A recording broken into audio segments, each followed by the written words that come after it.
So now that we've seen how to query our data inside of Spark, it's time to get our data out of Spark and make it available inside of Unity. So you can't connect to Spark like any other database? No, because Spark is not a database. It's a processing engine. While you can set up a connector to connect to Spark from an external data source,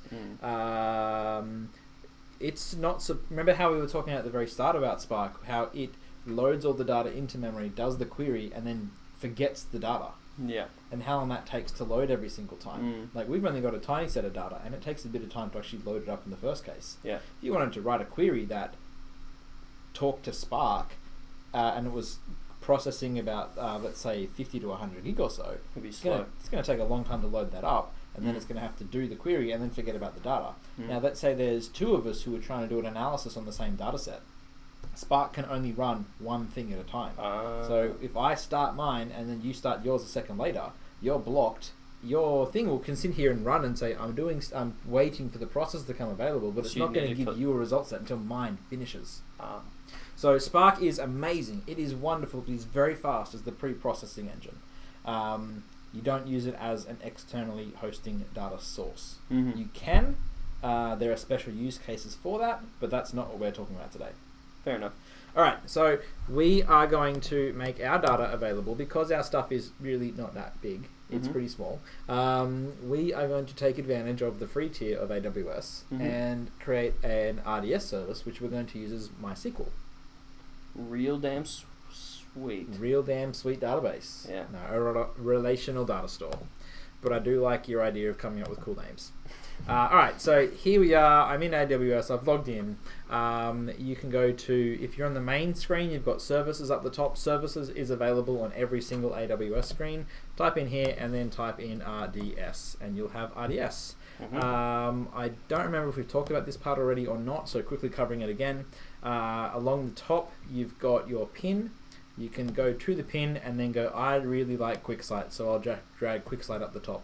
And now it's available on every single page at the top. Ooh. So that's why I've got EC2 and RDS. Let's switch to RDS. And then we'll chill. And then it says, hooray, let's get started. I would love to make a new instance, please. No, I don't have any instances. Oh, okay. Well, I guess we'll make one. But where do we make one? So at the moment, I am currently in Sydney. Well, I know that we're in Sydney, but our AWS is set to Sydney. Yep. And we go, you know what? I actually want to make the transfer time be as fast as possible out of Spark into RDS. So we go, where is our cluster set up in Oregon, wasn't it? in Spark? North Virginia. It is US West 2C. And we go, wow, which one is that? I think that's Oregon. That's Oregon. Yeah. If you Google AWS availability zones and put in one of them, it'll tell you which one it is. But what you can also do is when you pick which region you'd like, it'll tell you where you are in the URL. It'll always have region equal to somewhere. Cool.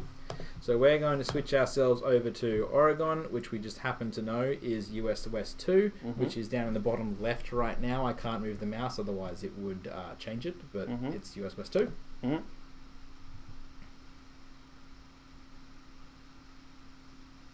And now we're going to launch a DB instance. So this is all about taking advantage of the free tier that's available. So you get 12 months of free usage of AWS for particular things.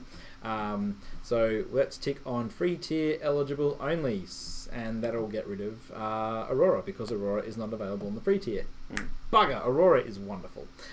So we go, well, let's switch over to MySQL. And it says MySQL we could use. So let's quickly talk about pricing of it. I know that we're going to be taking advantage of the free version of things, but just quickly, why we're picking MySQL. So I have lots of years of history with Microsoft SQL, which is called MS SQL. So I've switched over to MS SQL's pricing. And it's easy because they only change one letter. Yes. Exactly. Everything is just exactly the same. Yeah. But they have 4 different editions of which SQL Server to go for. They've got Express, Web, Standard, and Enterprise, and they all have very different prices on them depending on which one you go for, because they have different they have different memory limits, database sizes, different. What else do they have? Different server needs, and different levels of speed that they give. So Express is pretty cool, but I'm trying to build this with something that I'm starting out in development mode and thinking if my app goes big, it's going to grow really fast. Yep. I go, cool, Microsoft SQL, Express won't cover that. Web possibly would. I'd need to go standard, but it's really expensive and it doesn't start until a large server. And it's not available on the free tier. So, per hour. Hey, per hour, yeah. So Microsoft SQL, you are out of the picture. Sorry. Even though I really like you. Now we're over to MySQL, and we go, cool, we can have this available on the free tier, and it goes down to very small instances for us to develop against, which we can use for free. The other cool part about MySQL is it's open source. Hooray! Actually, I think it's still open source. I know Oracle bought them. Pretty sure they kept it open source. I'm going to go with they must have, because Aurora is actually... AWS took MySQL and said, we can make it run faster if we change things about it and put it on AWS hardware. It has to be open source. So it has to be unless you pay for the source. Unless they're paying for the license to pull it off. Ooh, maybe. Anyway, that's not quite the discussion of what we're talking about today. So we're going to pick MySQL because if you don't want to use this on the cloud, or you notice the cloud is running slow, or you're doing some development like I did when I was doing this project, which was I'm on the train for an hour a day and I don't have access to the internet on the train, where I can set up MySQL locally on my computer, and then I can tell Spark to push to my computer and I can work locally while I don't have internet. Yeah, so I'm going to pick MySQL for this one. The other cool thing about MySQL is that it is 100% compatible with Aurora. So as your database does grow, you can switch over to Aurora as your database, which is MySQL. It just also happens to be running faster than RDS. And it starts off with some pretty cool pricing as well. And then if you get up to the bigger speeds here, when you get up to the large and the extra large and the 2 and the 4 and the 8, it actually runs up to 5 times faster than MySQL. So it scales really, really well. So what's the price difference between small in MySQL and Aurora then? We have a T2 small of 0.041 and we have a small of 0.034. Oh, that's not... But at the small sizes... The small server sizes, you don't actually have that speed improvement. You have other improvements, but it's when you get to the bigger clusters, that's when Aurora really takes off and says, I am better than MySQL. So at this point, we may as well save the money and just go for MySQL. Yeah, so switching back to the RDS console, we're going to pick with MySQL. I would pick Aurora if it had a free tier available, but it doesn't, so we're going to go MySQL. What's MariaDB? I don't know.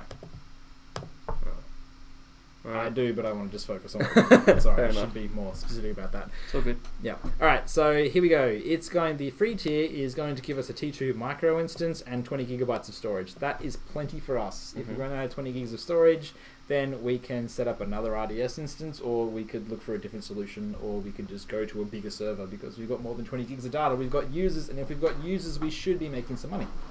Hopefully. Alright. Stop talking so fast. Cool. Great. So let's go through the setup of our RDS instance. Make sure again that you are in the correct region, which is Oregon for us because we want to be in the same region as our DataBricks cluster, which we have no control over on the free version of DataBricks. But if you want to be in whichever region you want, then just go for it. All right. Let's go through here. I can basically select the default license model because there's nothing else in there. The database engine I'm going to leave as 5.6 because when we want to switch to Aurora, we must be on 5.6 anyway. The DB instance class is going to be a micro because it's the free tier. And I'm going to go for the one with 1 gig of RAM over the 0.6 gig of RAM because they're both free, so cool. Sounds good. What? Why would they do that? It tells you that it's going to cost you this much. If you don't see that one, it's because you're still on the free tier. I am not on the free tier anymore, so it's going to cost me $12, $13 a month. Whatever. Alright, so the storage type is going to be the general purpose SSD. That's fine. It's going to give me 5 gigs worth of space, which is nice. Okay, so let's set up our DB instance identifier. This is the name of the server, and we are going to call this Game Analytics. And as we type these out, we're going to keep note of them in our in Notepad. The master username. What should we call our master username, Nick? Sweet beans. I don't know. Sweet beans. Sweet beans is the master user, and the master password can be beans are sweet. And we'll put an exclamation and a plus because we love having symbols in our passwords. 1, 2. By the time you're watching these videos, this server will not exist anymore. So have fun just to let you know. Have fun hacking away. We go next. VPC. We're going to leave the default publicly accessible. We have to say yes on this one, and we'll come back to. Well, we'll talk about it now. In a moment, we are going to change the security group so that we can connect to our server. And if you give yourself access to the server, but you say it's not publicly accessible, then even though you've given your IP address ability to talk to the server, AWS is going to say, yeah, but I'm not publicly accessible, so no. That's weird. That got me before. Why would you ever have it not publicly accessible? For security purposes. If you had a production database, maybe you don't want to be able to connect to it from your work computer, but you want your website, which is running on an EC2 server, in like a VPC. Yeah. Right, okay. Yeah. Okay, so we're going to say publicly accessible yes, because our DataBricks cluster, our Spark cluster, is outside of our AWS account. It's on DataBricks' AWS account. So we're going to make ours publicly accessible so that we can also connect to it, so that Unity can connect to it. Actually, Unity, we might turn it off because we're going to go through an EC2 server.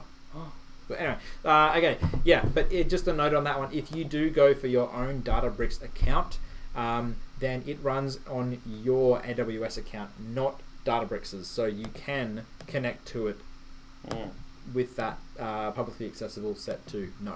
Availability zone preference doesn't really matter. I'm going to pick C because that's the same one that the cluster has been set up, the Spark cluster. But again, it doesn't too much matter in that case. It's more just where is your other hardware going to be. We're going to go for create a new security group. And what is our database name going to be called? Unity Analytics. Okay. Nick was going to come up with some amazing name. What was it going to be, Nick? I have no idea. I'm not calling it I have no idea. The port we're going to leave as the default. All these we'll leave as the default. And what do I want to do here is backups. I'm going to leave all these. So if it's a backup is being taken of your server, then it will run slightly slower. So you can say, you know what, cool, I want my backups to happen between a certain time of day. Cool. But for us, we're just going to go for no preference on there. I do not want enhanced monitoring because that costs extra. CloudWatch, right? That is CloudWatch. It's more advanced CloudWatch. Oh. CloudWatch is already there. You just get deeper level, like more metrics, more shorter time periods. And other cool things such as alerts and things. But that's not the topic of what we're talking about. So maintenance we will leave as auto version upgrades. And what time do you want these applied? You know, it doesn't matter. Just go for it whenever you want. Okay, that's all there is to this. We say launch the DB instance. And probably have to wait a few minutes then. Yeah, we're going to have to chill. We're just going to finish this one off by reading through all that and going, hooray, it all sounds wonderful. And switching over here, it says creating. To connect to your instance. How long are we up to so far? We are up to 14. You know what, let's just finish here. In the next video we'll do more stuff. So in the next video this will have been available, completed. I forget what the status is. I think it's available. It'll be green. It'll be green and looking it'll pretty. Definitely be green. Yeah. So next video will be in 3, 2, 1.